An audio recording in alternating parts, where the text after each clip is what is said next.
প্রিয় দর্শক, আসসালামু আলাইকুম। আজকে আবারও ফিরে এসেছি নতুন একটি ভিডিও নিয়ে। আমার ছাদ বাগানে জাম্বুরা গাছে এই প্রথমবার 2টি জাম্বুরা হয়েছিল।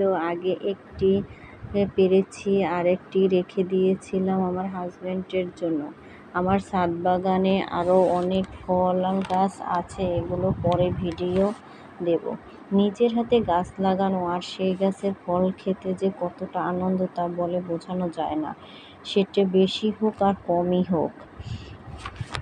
জানি না কার কী ইচ্ছা, আমার গাছ লাগাতে খুব ভালো লাগে। আর আমার ছাদ বাগানের সব ধরনের ফল গাছ থাকবে। গাছের প্রতি ভালোবাসা না থাকলে গাছ লাগানোর আগ্রহ থাকে না। প্রতিদিন একবার করে হলেও গাছের যত্ন নেবেন, তাহলে গাছের প্রতি আপনার একটি টান ও আন্তরিকতা হবে।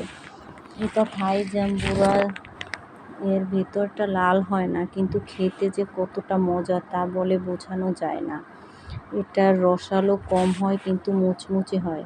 আপনারা ভাবতে পারেন যে ভিডিওটা করার জন্য বলতেছে, আসলে এটা মোটেই ঠিক না, এটা খুবই মজা। ছোলা ছাড়িয়ে নেব এবং বাটি এনে রাখবো। আমার হাজব্যান্ডটি বলতেছে যে এটা বানানোর দরকার নেই, খেয়ে টেস্ট করে দেখি।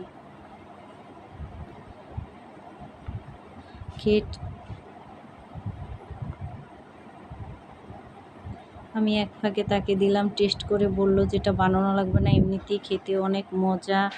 আমাদের জন্য দোয়া করবেন, জানি আমি বেশি করে গাছ লাগাতে পারি আর তার যত্ন নিতে পারি। সুস্থ থাকবেন, ভালো থাকবেন। আল্লাহ হাফেজ।